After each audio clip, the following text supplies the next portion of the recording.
mérovingiens au niveau des repas.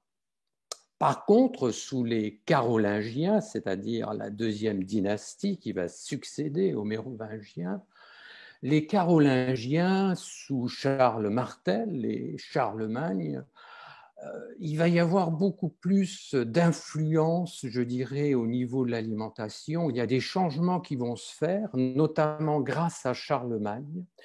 Le peuple commence à mieux s'alimenter grâce à la régulation du prix du blé et des céréales et à son meilleur stockage. Donc ça va être très, très important. Et puis, il ne faut pas négliger également l'héritage des Sarrasins, c'est-à-dire des Arabes qui sont arrivés en Espagne en 711 et qui vont apporter des techniques culinaires et également beaucoup d'épices. Et puis, après les Carolingiens, on va arriver aux Capétiens. Alors, l'ère capétienne commence en 987. Alors, elle va durer jusqu'en 1789, c'est-à-dire jusqu'à Louis XVI. Alors, l'époque des Capétiens, elle, aura quelque chose de très marquant. Ça va être l'apparition des banquets élaborés, et on aura l'occasion d'en parler, mais c'est également l'apparition d'une hiérarchisation marquée de la société, et cela va avoir de grandes influences au niveau de l'alimentation dans les différentes classes sociales. Alors parlons tout d'abord des habitudes alimentaires au Moyen Âge. Une chose marquante, c'est la prédominance des céréales. Au VIe siècle, on observe un changement important des habitudes alimentaires. Dans l'Antiquité, le régime alimentaire était souvent carné, on mangeait beaucoup de viande et il était riche en produits laitiers. Mais avec l'avènement de l'agriculture qui commence à se développer sous les Mérovingiens, le régime alimentaire des populations va énormément changer, se concentrer sur les céréales. Le peuple va manger beaucoup d'orge, d'avoine, de seigle, de sarrasin aussi, c'est-à-dire de blé noir, et de millet. Ce sont les aliments de base les plus importants du peuple. Ils sont souvent consommés sous forme de galettes, car ils sont pauvres en gluten, donc le pain lève mal. Le blé, lui, est réservé aux riches. Ils sont souvent les seuls à manger du pain blanc, sous forme de grosses boules rondes que l'on va appeler des miches. Donc, plus on descend dans les catégories sociales, plus le pain va devenir grossier avec une grande proportion de son, c'est-à-dire d'écorce de céréales. Alors aujourd'hui, d'un point de vue diététique, on dirait bien sûr formidable, c'est mieux que le pain blanc, mais à l'époque, le pain blanc était vu comme l'aliment supérieur réservé à la noblesse et aux élites. Alors le pain était pétri dans les foyers par les femmes. Il était cuit soit en galette, soit en boule, d'où l'expression d'ailleurs le boulanger, parce qu'il faisait ses boules de pain.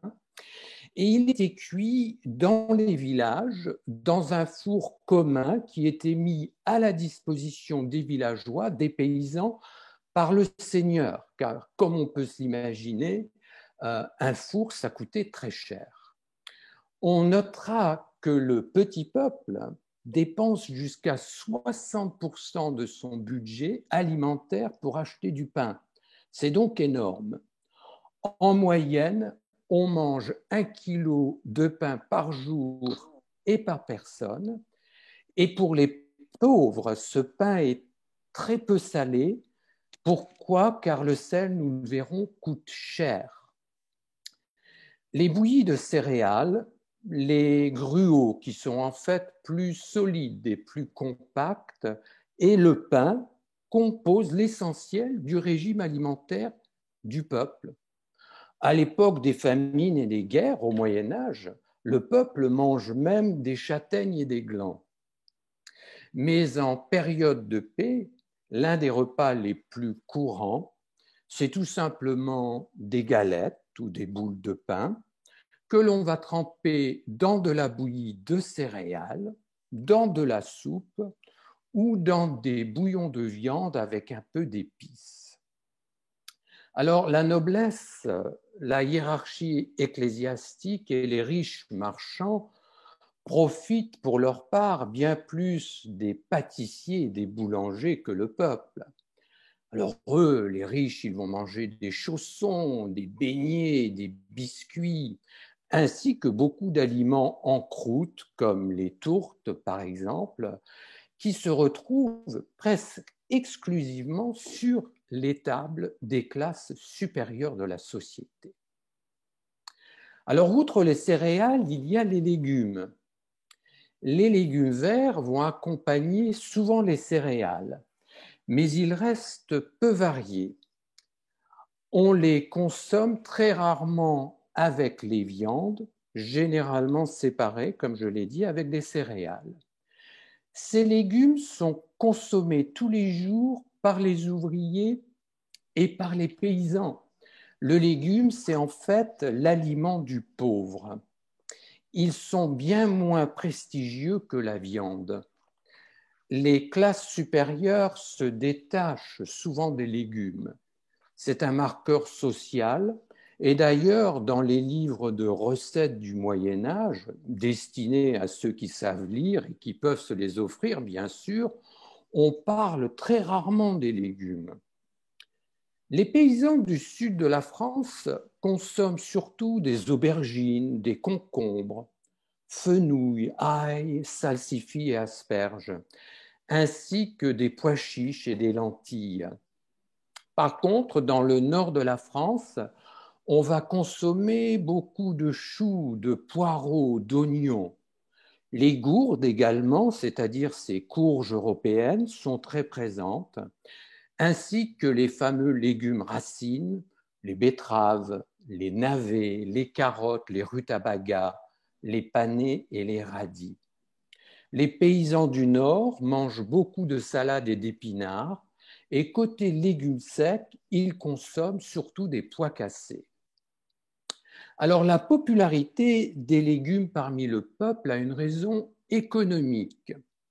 Il faut savoir qu'à l'époque du Moyen Âge, les jardins potagers sont considérés comme des zones franches, c'est-à-dire des zones qui ne sont pas soumises à l'impôt du seigneur. C'est donc très différent du cas des champs où la récolte des céréales, elle, va être fortement imposée. Alors, je vous l'ai dit, les classes sociales méprisées, les classes sociales aisées méprisaient beaucoup les légumes. Alors, ils n'aimaient pas beaucoup les légumes secs comme les fèves et les pois chiches qui étaient véritablement associés au peuple et aux paysans. Et les riches évitaient les légumes racines car ils poussent dans le sol et on considérait donc que ces légumes-là étaient souillés. Alors une exception cependant du côté des riches, c'est les champignons. Certains champignons comme les cèpes, les morilles, les truffes, les chanterelles sont réservés à la noblesse. À partir d'Hugues Capet, on va interdire aux paysans d'aller ramasser les champignons dans les bois. Ça devient le privilège des nobles. Précisons aussi que chez les nobles, les pétales de fleurs étaient très appréciés pour leur couleur et utilisés en cuisine. Alors passons aux fruits maintenant. Les fruits étaient populaires, ils étaient consommés frais ou séchés. Les fruits jouaient chez les pauvres un rôle d'édulcorant, tout simplement car ils étaient bien moins coûteux que le sucre ou que le miel, qui lui appartenait surtout aux tables des nobles et des riches marchands. Dans le nord de la France, on va consommer surtout des pommes, des poires, des prunes, mais aussi des baies que l'on va ramasser dans les bois. Je pense aux fraises, aux framboises, aux mûres, aux myrtilles. Le Sud, lui, va manger surtout des figues, des dattes, des raisins, ainsi que des citrons et des oranges amères qui ont été introduites par les marchands nord-africains ou ramenées par les croisés revenant du Proche-Orient.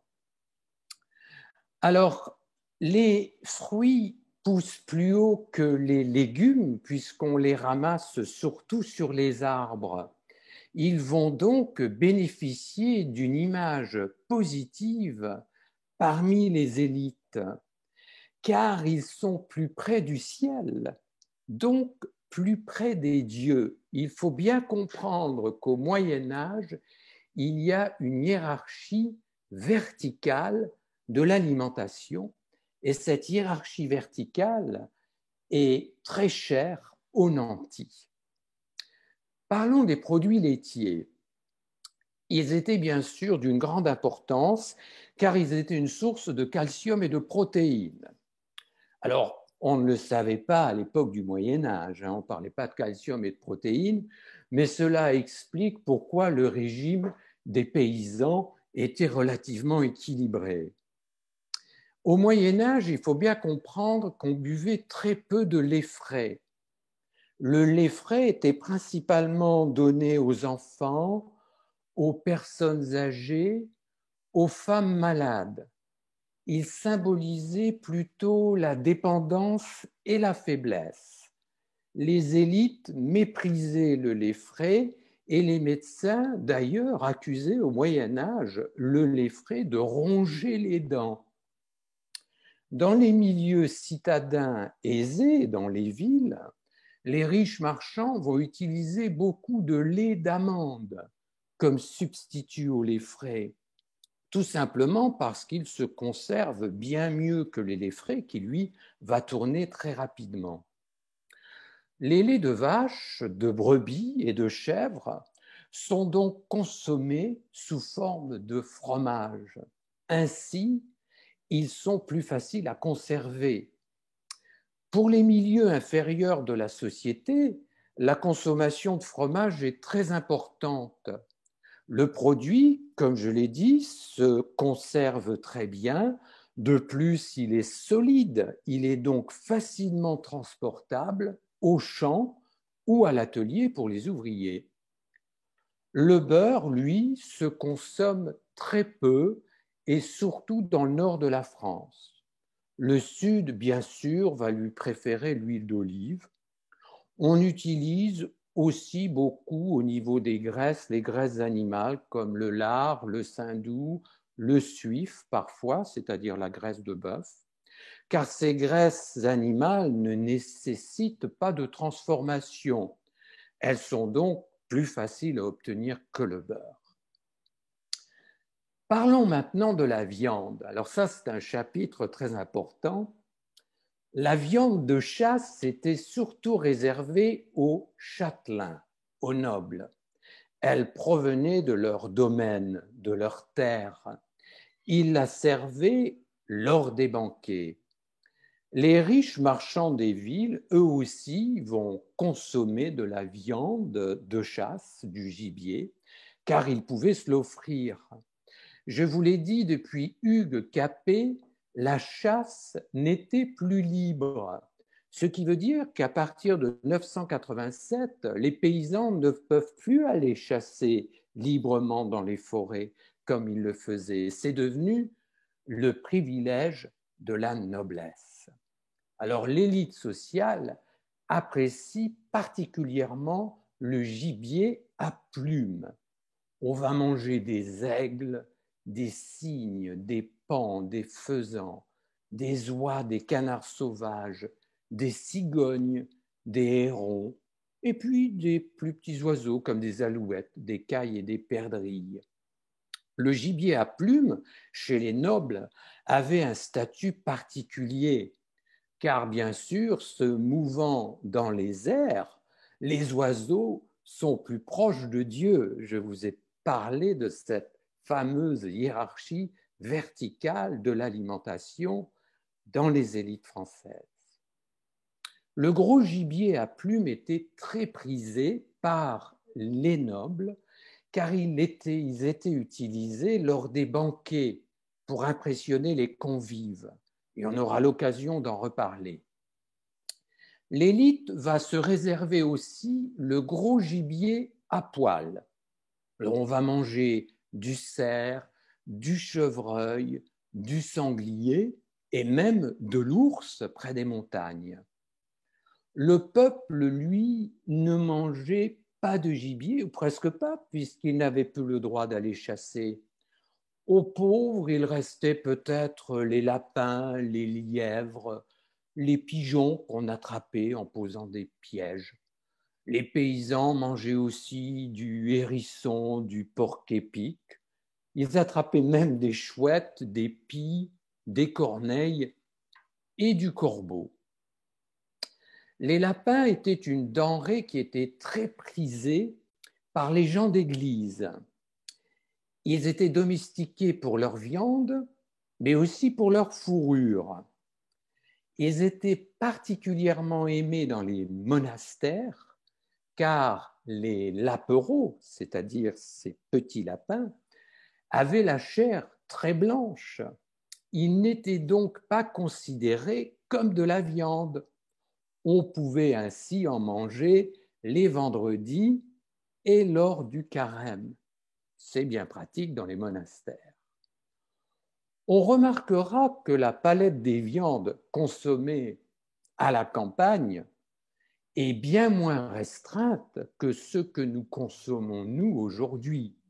On mange une variété animale beaucoup plus large à l'époque du Moyen Âge que ce que nous consommons nous à notre époque. Mais dans leur vaste majorité, les paysans mangeaient surtout des animaux domestiques, c'est-à-dire ceux qu'ils élevaient eux-mêmes.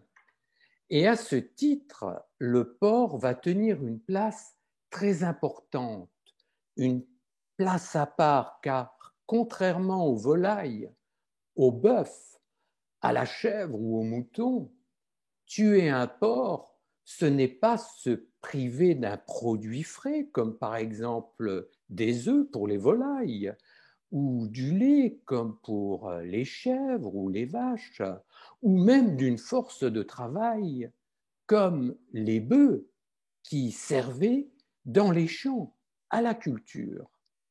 Le porc va donc tenir une place différente et importante dans la diététique médiévale. Il s'était d'ailleurs adapté aux villes où il vivait de déchets organiques. Il était courant de les voir déambuler dans les rues des villes et des villages. La consommation du porc était donc très courante chez les ouvriers, chez les citadins. Le lard et la viande de porc se conservaient très bien par le sel dans des jarres. Et de plus, presque toutes les parties du porc étaient consommables. Oreilles, museau, langue, tripes, intestins, pieds, rien dans le porc ne se perd. Alors par contre, le bœuf, lui, est très peu consommé au Moyen Âge. Le bœuf, comme je vous l'ai dit, c'était un animal de trait qui servait dans les champs. Il servait donc aux cultures.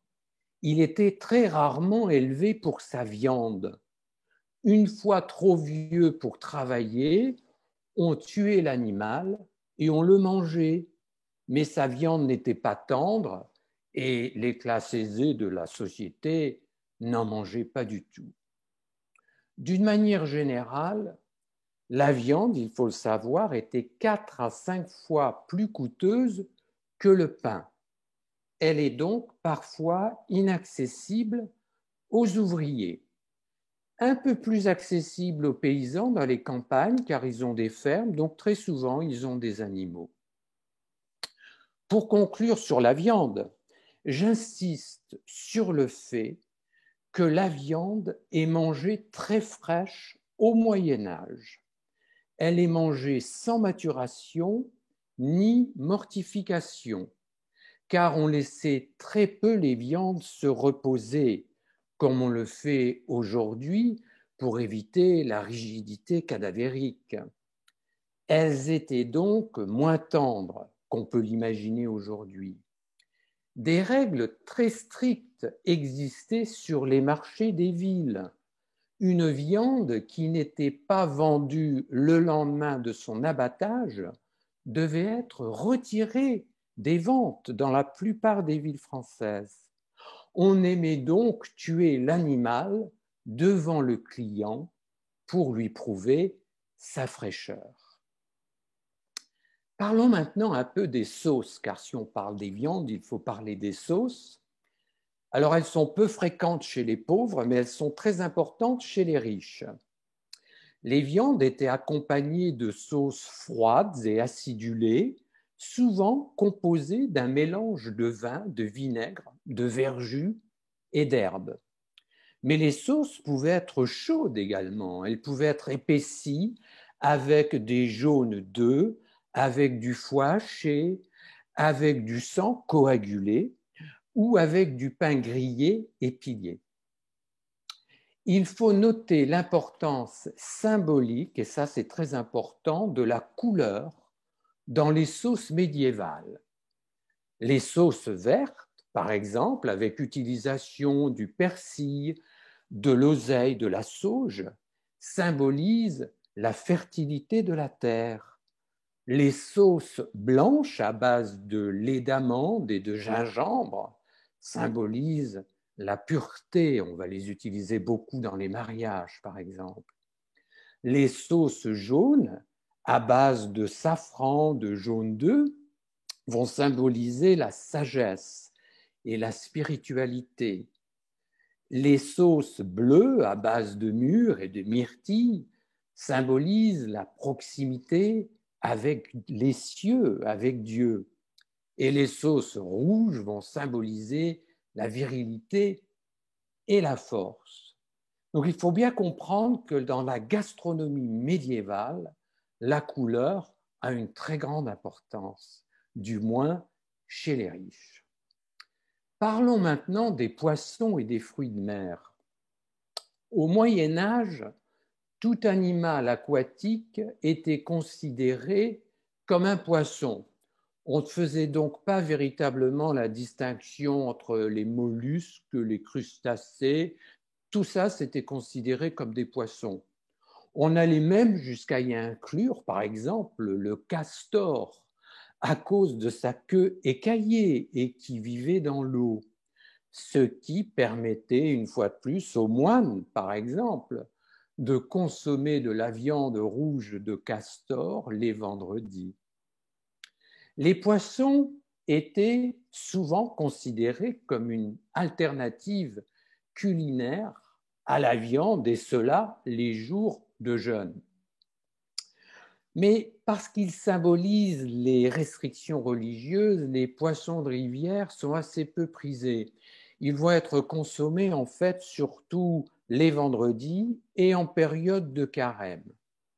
Alors le poisson d'eau douce est très abondant dans les étangs des châteaux et des monastères.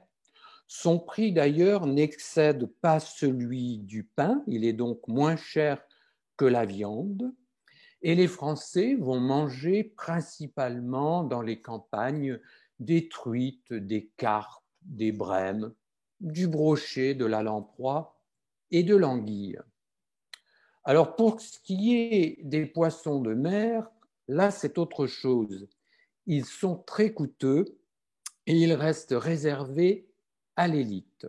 Ils sont jusqu'à 16 fois plus chers que le pain. Donc vous imaginez le prix du poisson de mer. Alors il est plus cher tout simplement parce qu'il est plus difficile à attraper. Les populations du littoral, ceux qui pêchent et qui en vivent, en fait mangent très peu de poissons. Ils l'attrapent, mais ils le vendent sur le marché, ils en font le commerce. Par contre, les mollusques et certains fruits de mer sont, eux, beaucoup moins chers parce qu'ils se récoltent à marée basse, donc à pied, si je puis dire. On n'a pas besoin de bateau. Dans les villages côtiers, les villageois vont consommer beaucoup de fruits de mer tels que les moules, les huîtres, les Saint-Jacques, même crevettes et écrevisses, des crabes qu'ils allaient attraper à marée basse. Les moines, quand ils vivaient à l'intérieur des terres, eh bien, ils consommaient beaucoup de grenouilles et d'escargots, car c'était là également un aliment de substitution les vendredis et en période de carême. Alors parlons maintenant un peu des épices, des herbes et des condiments, car c'est un sujet très important au Moyen Âge. D'une manière générale, on peut dire que contrairement aux idées reçues, l'utilisation des épices, des herbes et des condiments au Moyen Âge n'a pas pour but de cacher le goût des viandes avariées, comme on l'entend souvent. Je vous l'ai dit, les viandes au Moyen Âge étaient mangées très fraîches, plus fraîches qu'aujourd'hui. Les épices étaient en fait très recherchées pour leur parfum, pour leur saveur et couleur, mais également pour leurs vertus diététiques, médicinales, car elles favorisent la digestion. Alors elles provenaient le plus souvent d'Asie ou d'Afrique, ces épices, ce qui les rendait rares et prestigieuses. Les épices, on les trouvait donc sur les tables des seigneurs et des riches. C'était un signe social très distinctif. Les épices étaient parmi les produits les plus luxueux au Moyen Âge. On va consommer surtout de la cannelle, du cumin, de la noix de muscade, du gingembre, du clou de girofle. À l'époque, le safran, le curcuma, c'est-à-dire le curry, étaient plus appréciés pour leur couleur que pour leur goût. Par exemple, pour se distinguer, les classes sociales aisées faisaient fabriquer du pain à base de safran ou de curry pour leur donner une couleur jaune ou orangée, par esprit ostentatoire. Le pain des élites était aussi souvent saupoudré de cumin et d'anis. Le poivre, lui, était souvent réservé aux pauvres, car on considère qu'il manque de finesse. Chez les riches, peu de plats utilisaient une seule épice. La mode était au mélange. Alors passons aux herbes.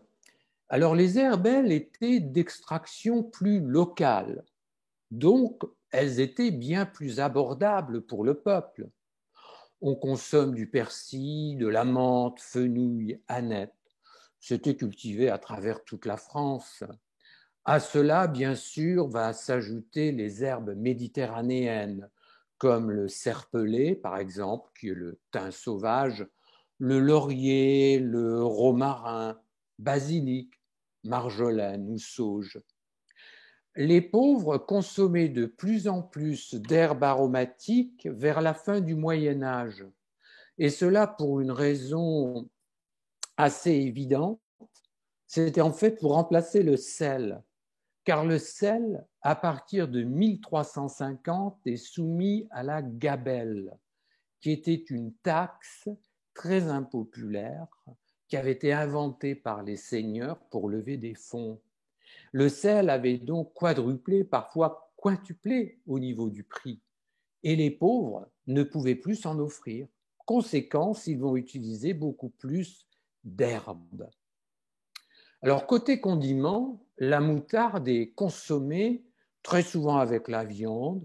Elle est particulièrement abondante. Elle était considérée, il faut le dire, comme le condiment des paysans.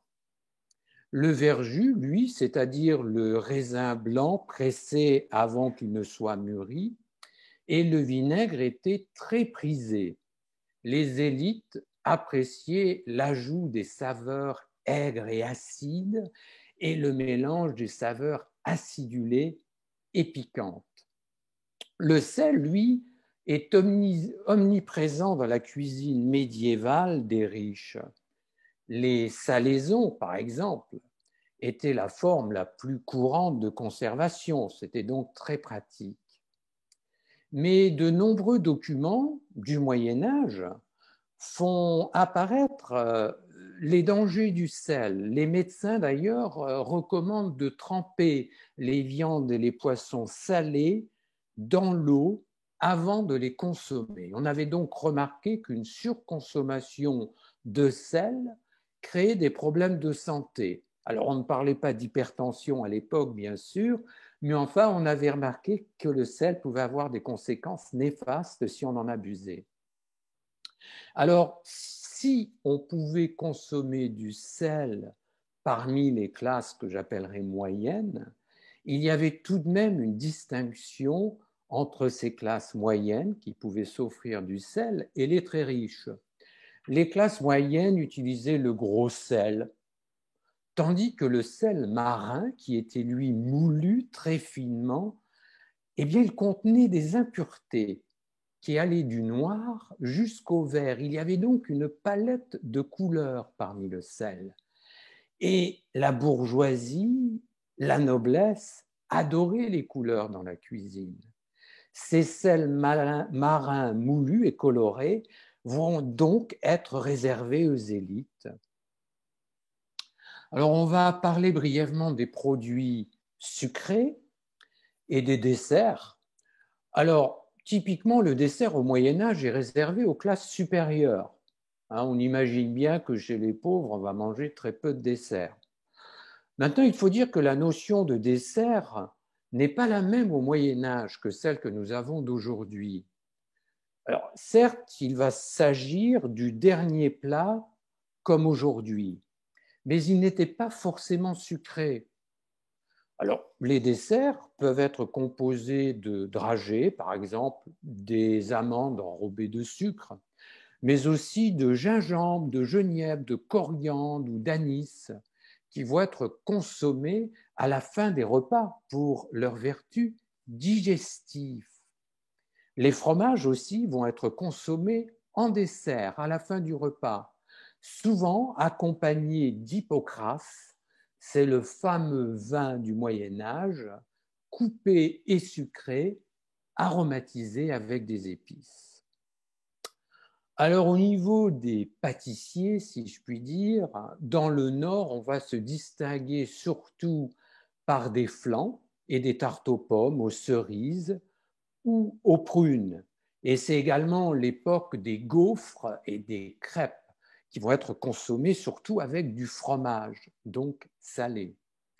Le sud de la France, lui, va préférer les massepains originaires d'Italie, c'est-à-dire la fameuse pâte d'amande qui va être sucrée. On va également, dans le sud, consommer du nougat qui lui aussi trouve son origine soit en Espagne, soit en Italie, c'est le fameux torrone italien. Comble de raffinement chez les bourgeois, les glaces et les sorbets vont faire leur apparition. Alors à l'origine, ces glaces ont été inventées par les Perses. Alors elles vont arriver par l'Europe du Sud via Marco Polo vers le XIIIe siècle, ainsi que par l'apport des caravanes des Arabes, car les Arabes savaient faire de la glace et des sorbets. Et ils ont amené ça dans le sud de l'Europe et ensuite, ça s'est bien sûr étendu vers le nord. Enfin, au niveau des produits sucrés, on peut mentionner les fruits confits et les pâtes de fruits qui sont offerts soit en cadeau de bienvenue, soit en cadeau de départ à emporter par les convives, par les invités. Alors parlons un petit peu des boissons. On consomme très peu d'eau au Moyen Âge. On est très inquiet sur les impuretés que ces eaux peuvent transporter. On leur préfère donc des boissons alcoolisées, c'est plus sûr car elles limitent les risques de contamination. Alors les tisanes à base d'herbes, de plantes, vont être utilisées seulement pour leurs vertus médicinales, mais très rarement consommées en tant que telles, par plaisir. Le lait, comme je l'ai dit, n'est pas consommé véritablement par les adultes. On le réserve aux enfants, aux vieillards et aux malades. Le vin, lui, va être consommé en abondance dans toute la France et par toutes les classes de la société. Il faut savoir que le vin ne titrait que 6 à 8 degrés. Il est donc beaucoup plus léger que le vin de 14 degrés que nous avons aujourd'hui. Alors, à cause de cela, et c'est l'une des raisons, étant moins alcoolisé, il va bien moins se conserver que le vin que nous possédons aujourd'hui. Il vieillit mal. Alors, plus au nord, dans les régions où la vigne est moins abondante, le vin va être seulement le privilège de la bourgeoisie et de la noblesse, car les paysans et les ouvriers vont lui préférer la bière. Elle est bien moins coûteuse. Le vin, boisson de prestige au nord, lié aussi à son rôle dans l'Église. On lui prêtait des vertus médicinales. Les docteurs disaient que le vin était tonifiant et on pensait qu'il aidait à la digestion. Le vin ne se consommait pas simplement frais ou à température ambiante. Souvent, dans le nord, on le réchauffait. On en faisait des vins épicés et des vins sucrés, un peu comme le fameux Glühwein qu'on va trouver sur les marchés de Noël. C'est un petit peu l'ancêtre de ce vin-là. Et ceci également, les épices et le sucre, facilitaient la conservation du vin. Donc il y avait un but utilitaire également. J'aurai l'occasion dans un mois de revenir sur le vin lorsque nous évoquerons la Renaissance et bien sûr le rôle primordial des moines. Alors au Moyen Âge, la bière était appelée cervoise. Elle n'était pas encore filtrée, elle était très trouble. On la faisait très peu à base de houblon, car le houblon apparaît que vers la toute fin du Moyen Âge. Les quantités de bière consommées étaient très importantes, jusqu'à 4 litres par personne et par jour dans le Nord. Maintenant, il faut savoir que la bière était très peu alcoolisée également, elle ne faisait que 2 à 3 degrés au maximum, tant mieux j'allais dire, mais la bière avait mauvaise réputation. On ne lui prêtait pas les propriétés médicinales du vin. Il n'y avait pas également l'aspect religieux que l'on pouvait invoquer avec le vin. Elle était donc méprisée par les classes supérieures. C'était vraiment la boisson des paysans, des ouvriers. Dans le nord-ouest, on faisait du cidre, soit du cidre de pomme ou de poire. Alors pourquoi? Tout simplement parce qu'il n'y avait pas de vigne. On faisait également des vins à base de baies ou de prunes. L'hydromel lui-même était très présent dans le Nord. Alors l'hydromel, c'est tout simplement de l'eau avec du miel que l'on faisait fermenter. Alors lui titrait tout de même 10%, ce qui était assez élevé pour l'époque. Ce sera une boisson très consommée par le peuple et également par les religieux. Alors nous avons fait le tour un peu de toutes les catégories d'alimentation. On va parler brièvement des moyens de conservation. Alors les techniques de conservation n'évoluent pas beaucoup au Moyen Âge.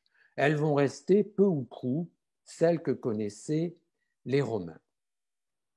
La manière la plus courante, c'était le séchage. On pendait et on faisait sécher au soleil ou au vent, à l'air. C'était bien sûr très peu coûteux et très simple techniquement. Alors le fumage était un peu plus compliqué techniquement, il était un peu plus coûteux, il fallait s'y connaître, ce n'est pas tout le monde qui pouvait commencer à fumer. Il était pratiqué surtout en hiver, le fumage. Et là aussi, pour une raison très pratique. Les bêtes à fumer étaient abattues vers la fin de l'automne ou au début de l'hiver, car cela évitait d'avoir à les nourrir. Pendant l'été, on pouvait les laisser au printemps courir dans les champs, mais en hiver, il fallait les nourrir. Donc, si on voulait fumer les animaux, ben, c'était plus pratique de le faire à la fin de l'automne ou en hiver. Les salaisons étaient très connues. Alors, bien sûr, l'utilisation du sel, mais comme je l'ai dit, c'est un produit très cher, donc réservé souvent aux élites. C'est le cas de la plupart des charcuteries à l'époque. La fermentation était très prisée comme moyen de conservation. C'est le cas du chou, par exemple, pour le peuple. Le lait, lui, on l'a vu, va être transformé en fromage. Les céréales vont être utilisées comme certaines herbes pour faire de la cervoise, c'est-à-dire la bière du Moyen Âge. Les fruits et les raisins vont être bien sûr transformés en vin. C'est la fermentation. La macération est utilisée. On fait ce qu'on appelle du saumurage, c'est-à-dire qu'on va faire des bains d'eau très salée dans lesquels on va tremper des aliments. On va utiliser également du verjus, du jus de citron, du vinaigre pour conserver par exemple les poissons, les œufs, les légumes. Et même dans le nord-est, dans la région Alsace-Lorraine par exemple, on va utiliser l'alcool pour tremper et conserver les fruits, comme les prunes par exemple. Autre moyen de conservation, le gras. Alors dans le sud, c'est bien sûr l'huile et l'huile d'olive, mais dans le nord, ce sont les graisses animales. C'est tout simplement la technique du confit qui est recouvert dans une chape de gras et cela permet avec les épices et le sel de bien conserver ces confits et pâtés. Autre technique pour conclure sur la conservation, ça va être tout simplement la cuisson dans le sucre et dans le miel. On sait que faire confire des fruits, par exemple, va les préserver. Alors maintenant, je voudrais aborder la cuisine médiévale en tant que pièce, en tant que salle. Pour la plupart des foyers, la cuisine telle que nous la concevons n'existait pas. Alors la cuisson, elle était faite à la marmite, posée sur l'âtre, c'est-à-dire dans la cheminée. Et cette cheminée était installée dans la pièce principale de la maison. C'était une pièce où on vivait, où on faisait pratiquement tout. Le rôle de l'âtre, c'était donc un rôle de chauffage avant tout, et secondairement, on allait bien sûr l'utiliser ou utiliser cette cheminée pour cuisiner. Alors, dans les maisons bourgeoises, la cuisine en tant que telle, elle non plus, n'existait pas. La cheminée était située dans une grande salle de réception où l'on donnait souvent des banquets. Mais il n'y avait pas de séparation distincte entre les cuisiniers qui faisaient leur popote, si je puis dire, dans la cheminée, et les convives et les invités, tous passaient dans la même salle. Ce n'est vraiment qu'à la fin du Moyen Âge que les nantis, les riches, commencent à construire des cuisines séparées. Alors ces cuisines séparées vont être reliées à l'habitation principale par une allée extérieure couverte. Alors l'avantage de la cuisine séparée, c'est tout simplement que les fumées, les odeurs, les bruits des casseroles aussi, ne vont plus déranger les invités. De plus, cela réduisait grandement les risques d'incendie. Si un feu se déclarait dans la cuisine, qui était détachée du bâtiment principal, c'était bien moins dangereux que si ce feu se déclarait dans la grande salle du château ou de la bâtisse.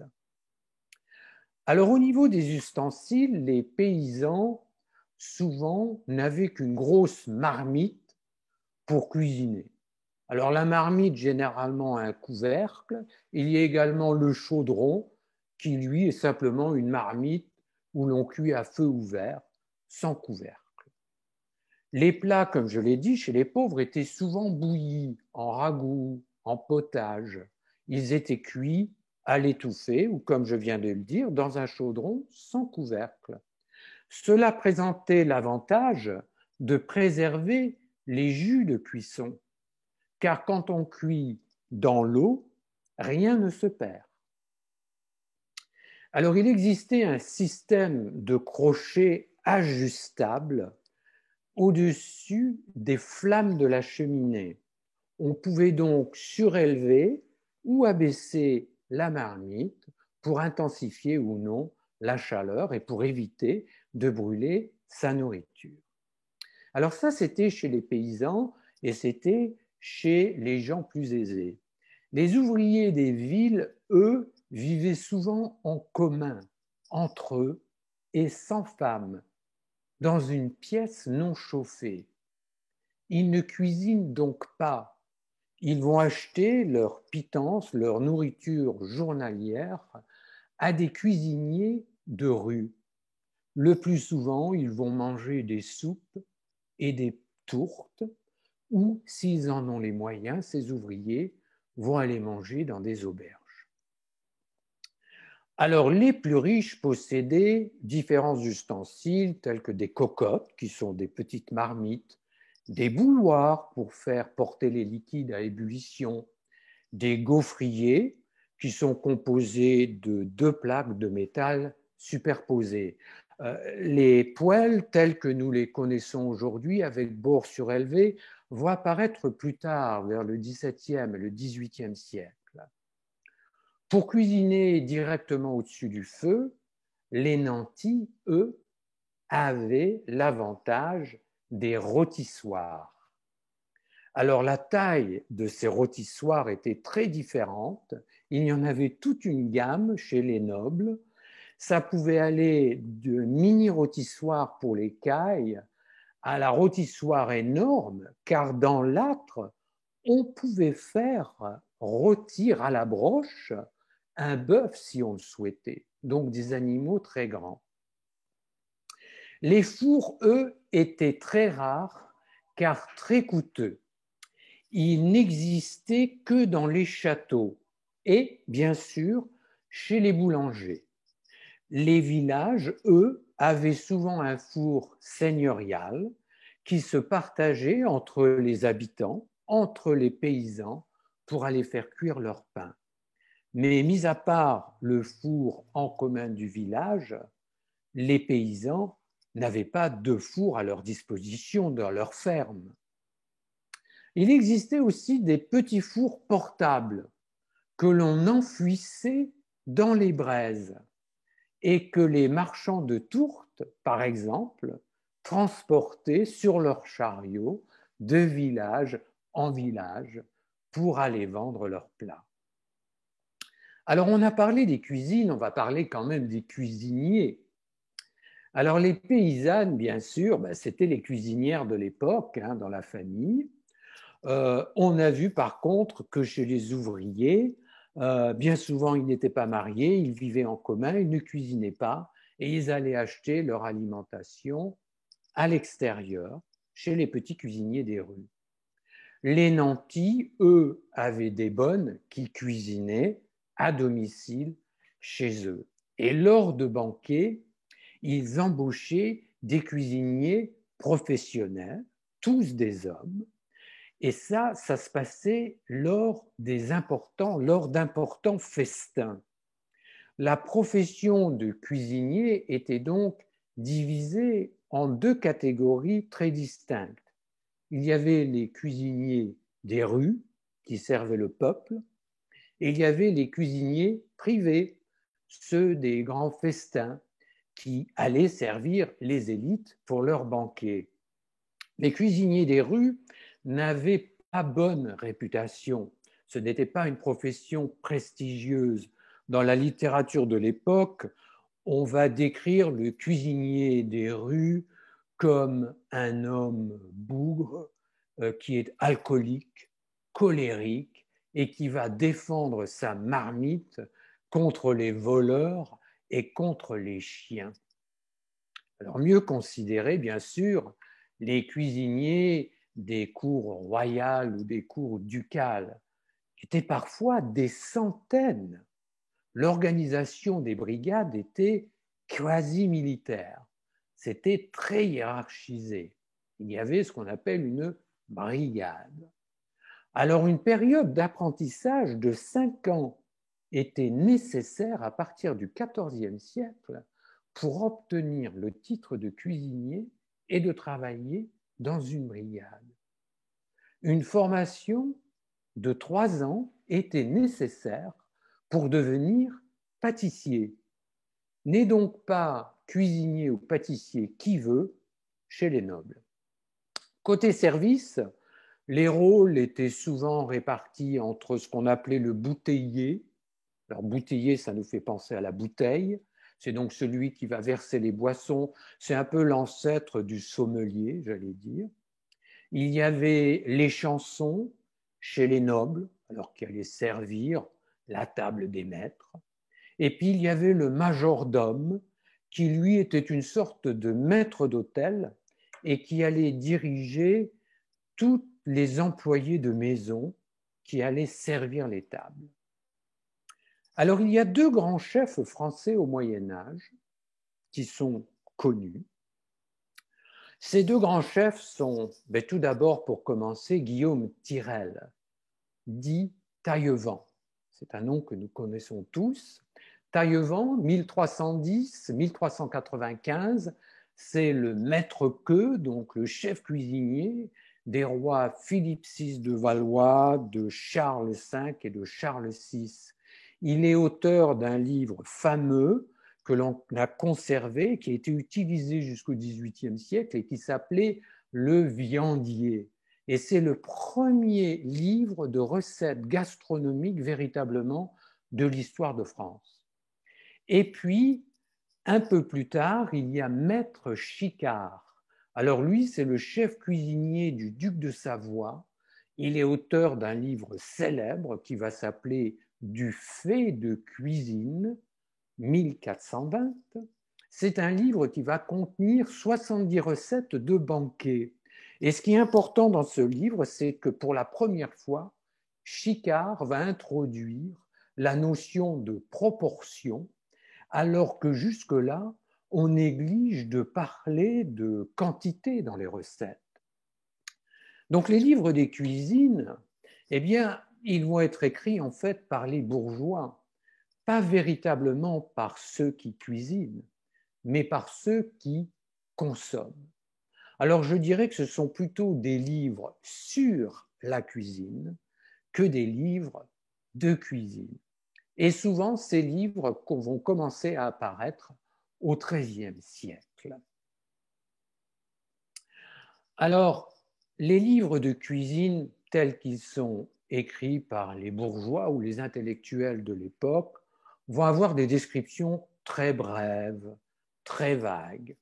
On indique, comme je l'ai dit, très rarement les proportions et on ne parle jamais des temps de cuisson et de température. On comprend donc qu'au Moyen Âge, la cuisine, ça s'apprend sur le tas, pas dans les livres, d'autant que la plupart des cuisiniers, qu'ils soient chefs ou pas, ne savent ni lire ni écrire. Alors il est important de parler de l'influence religieuse quand on parle de la gastronomie au Moyen Âge. Le calendrier chrétien va avoir une importance énorme dans les habitudes alimentaires du Moyen Âge. On le sait, la consommation de viande est interdite durant près d'un tiers de l'année. Pas de viande les vendredis, pas de viande lors du carême, et puis il y a d'autres jours fériés à respecter. On va éviter aussi les œufs, les produits laitiers, etc. Au Moyen Âge, au total, l'Église impose jusqu'à 150 jours maigres dans l'année. C'est pratiquement un jour sur 3. C'est donc incroyable. Alors, pour des raisons pragmatiques, la définition des poissons était très étendue. Je vous ai dit que les animaux semi-aquatiques étaient autorisés pendant les périodes d'abstinence. Les moines mangeaient des castors, On a même parlé des lapros qui avaient une peau si blanche. L'Église catholique romaine était aussi bien plus souple que l'Église orthodoxe byzantine en matière de gastronomie. Les orthodoxes décourageaient tout raffinement culinaire pour le clergé. Ce n'est pas le cas en France. Le clergé est à l'origine, en grande part, de la culture occidentale et donc de la gastronomie telle que nous l'avons connue à travers les âges et parfois jusqu'à aujourd'hui. Il est donc capital de noter que c'est grâce aux moines que va s'opérer très souvent le perfectionnement technique, par exemple dans le domaine des fromages et dans le domaine viticole. Alors l'apport calorique, ça c'est quelque chose de très intéressant. Des études ont été faites par des spécialistes qui montrent que les paysans, les ouvriers et les soldats vont consommer environ 3500 calories par jour. Alors aujourd'hui, on dit que pour un homme, il faut environ 2300 à 2400 calories, pour une femme, environ 2000 à 2100. Donc 3500, c'est plus, mais enfin, ils travaillaient physiquement beaucoup plus qu'on le fait aujourd'hui. Donc, ils vont brûler les calories qu'ils consomment. Ce n'est pas le cas des aristocrates qui, eux, en moyenne, consomment 4500 calories. Il y a donc du surpoids et de l'obésité chez les aristocrates. Et ce surpoids, cette obésité, est cependant perçu comme un signe de richesse et d'influence. Par exemple, si on regarde les peintures de l'époque, on remarquera que beaucoup de femmes ont le double menton. Et le double menton, c'était un signe de beauté chez la femme à l'époque, car c'était un signe de richesse. Alors les moines, cependant, sont, je dirais, les champions toutes catégories quand il s'agit des calories. Même en période de jeûne et d'abstinence, ils consomment jusqu'à 5000 calories par jour. Et lors des autres périodes de l'année, hors jeûne, jusqu'à 6000 calories. L'obésité est donc endémique, ce qui crée bien sûr de graves problèmes de santé, de l'arthrite, de la goutte. Alors l'obésité des religieux, tout simplement, bien, elle est due au fait qu'ils ont une surproduction alimentaire dans les monastères qui est incroyable. Ils produisent plus qu'ils ne peuvent manger et vendre. Ils ont des terres riches, ils ont du bétail, ils ont des vignobles. Ils produisent vin, bière et fromage. Et donc, les moines vivent dans l'abondance et ne manquent de rien. Alors parlons un petit peu de l'ordre des plats. Chez les riches, l'ordre des services ne correspond pas du tout à ce que nous connaissons aujourd'hui. Le salé est mélangé au sucré, les légumes vont être mélangés aux fruits, le poisson va être mélangé aux viandes. Lors des banquets, les mets étaient disposés tout ensemble et en même temps sur de grandes tables. Chacun pouvait en faire à son goût et pouvait se servir comme il l'entend, sans ordre précis. Alors il y avait tout de même une exception, c'est ce qu'on appelle l'entremets, qui était une sorte de pièce de résistance, souvent un oiseau, tel un cygne, qui était cuit en croûte, que l'on recouvrait après des plumes, de ces véritables plumes, et que l'on présentait en pièce de résistance à l'assistance, aux convives. Et c'est à ce moment-là que les ménestrels, les jongleurs, les musiciens apparaissaient. Car un banquet, au Moyen-Âge, ce n'est pas simplement manquer, ce n'est pas simplement manger, c'est également assister à un spectacle. Alors, l'ordre des repas, selon la classe sociale, va varier. Les moines, les paysans vont se lever très tôt. Ils doivent travailler. Ils se lèvent avec le soleil. Ils vont donc prendre un petit déjeuner. Ce n'est pas le cas pour les gens plus aisés et plus riches, qui eux vont se lever plus tard, car le plus souvent ils vont assister à la messe qui est dite très souvent à midi. Et il y a une obligation religieuse, c'est qu'il faut éviter de manger pour consommer l'hostie. Il faut donc arriver avec l'estomac vide, si je puis dire, à la messe. Ainsi, les populations les plus aisées vont sauter le petit déjeuner, vont aller à la messe et vont passer à ce qu'ils appellent, eux, le dîner. Le dîner qui va se prendre vers 13-14 heures.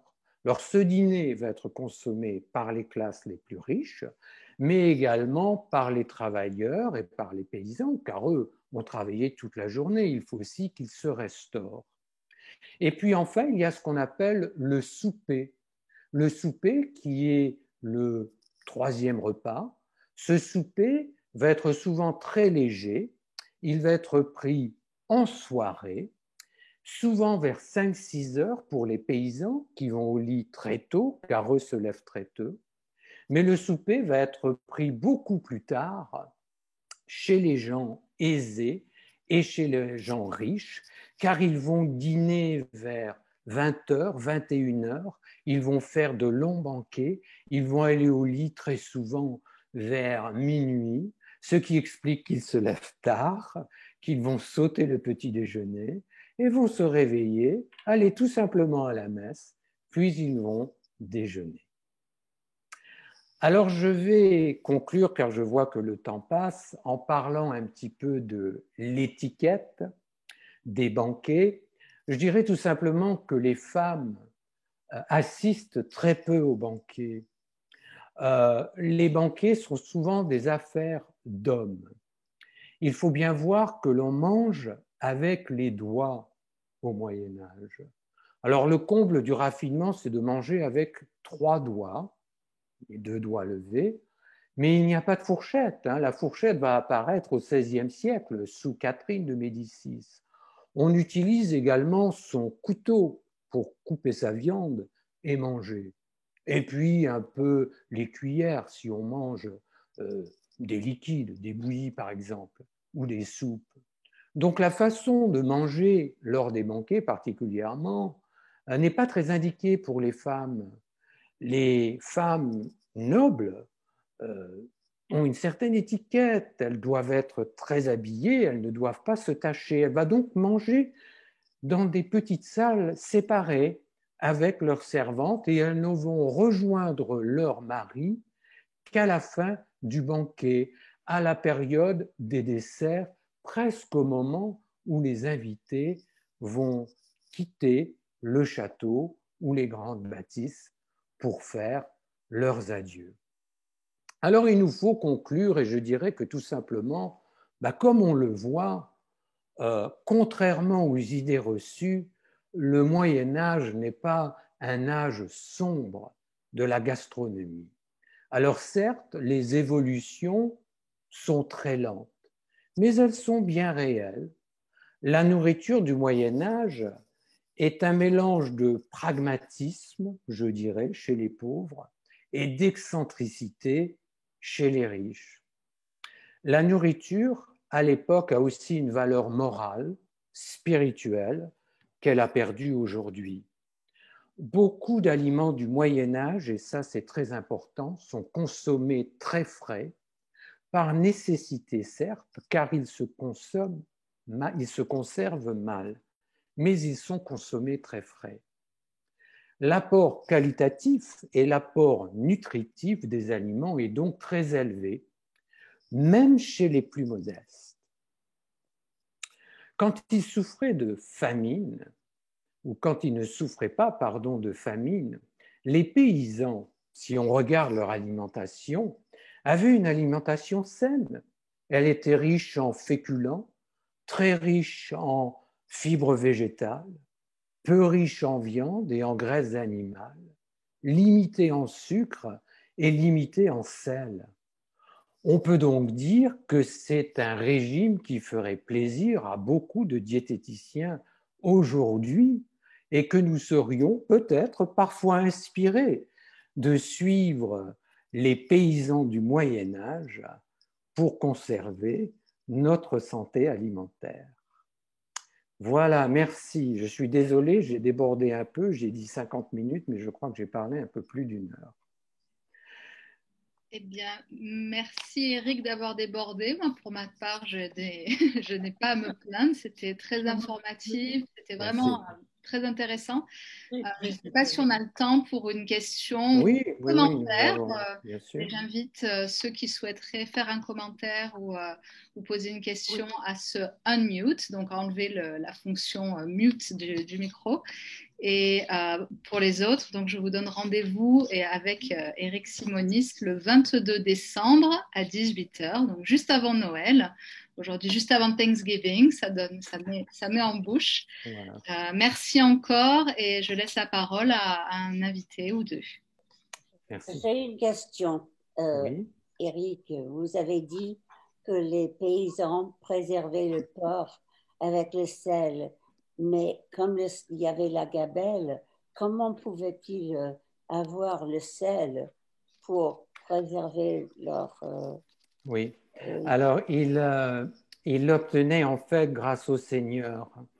Alors, je n'ai pas eu le temps de développer, mais il y avait un système, j'allais dire, de troc ou d'échange, si je puis dire. Donc, les seigneurs pouvaient fournir le sel.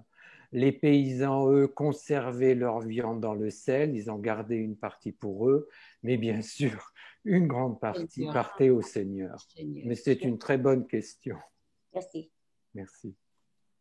Eric, s'il vous plaît. Oui. Vous avez mentionné tout à l'heure, je ne me souviens plus du nom, parce que j'en ai un chez moi, lorsque dans l'âtre, qu'ils mettaient donc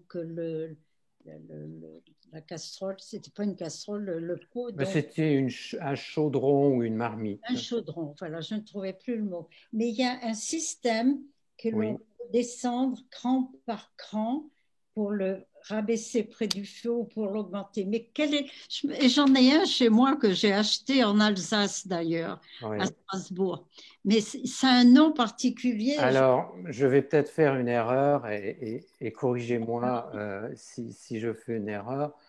Mais c'est peut-être, je crois qu'on appelait ça, mais peut-être que j'ai totalement tort, les crémaillères. Et je crois que c'est la crémaillère. Ces systèmes de crochets, alors où on pouvait élever, monter ou abaisser la marmite plus ou moins près de la flamme.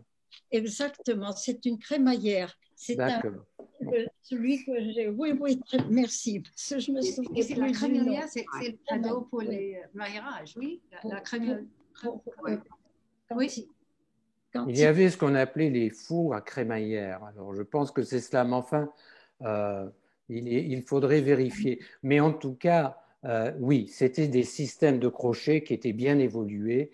Et puisqu'à l'époque, bien sûr, on ne pouvait pas augmenter ou diminuer la flamme, il fallait donc lever la main. C'est ça. Oui. Merci. D'où l'expression pendre la crémaillère. Pendre la crémaillère, exactement. Voilà. Oui. Quand on arrive dans une nouvelle maison, voilà. Oui, c'est vrai. C'est vrai, quand on s'installe, on va pendre la crémaillère. Tout à fait. Voilà, on installe la marmite sur son crochet. Oui. Voilà. Oui, mais ça, c'est une vieille expression également. Oui. Je connais bien. Merci. Eric. Oui. Alors, une question. Alors, on dit que... Loïs. Oui. Nancy. Merci. Je peux les mentionner. Alors, c'est qui part?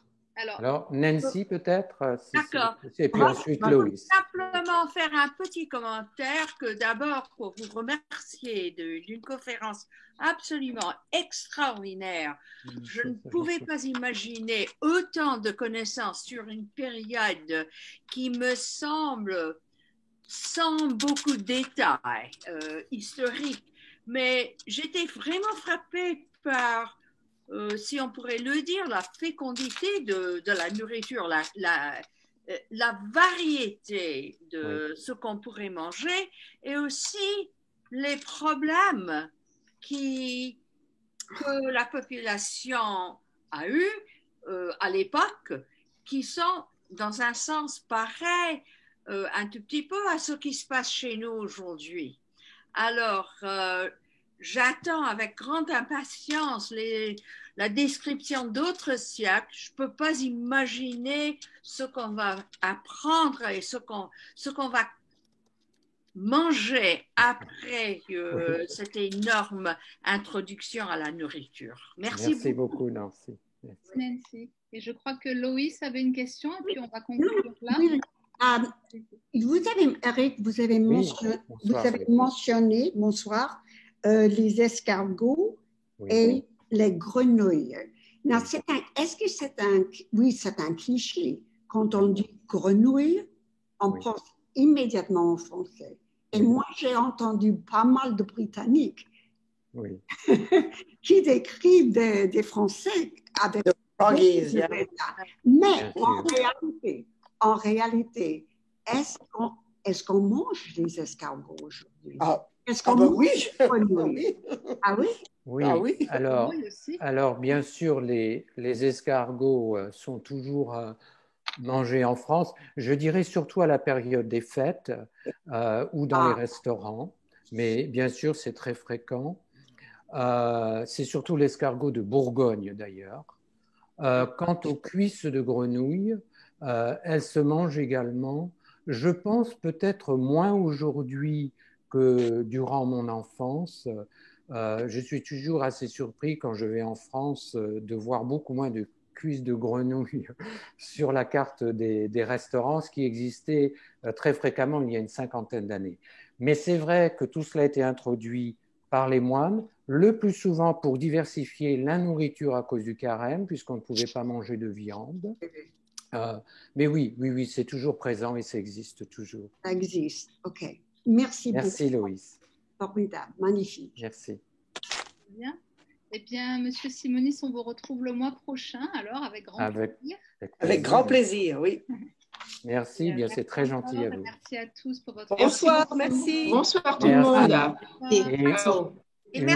Happy Thanksgiving. Une joyeuse fête de l'Action de grâce. Exactement. Au revoir. Merci beaucoup. À bientôt. Au revoir. Merci. Et bon appétit. Tout à fait. Merci. Merci bien, monsieur. Merci encore. Merci encore.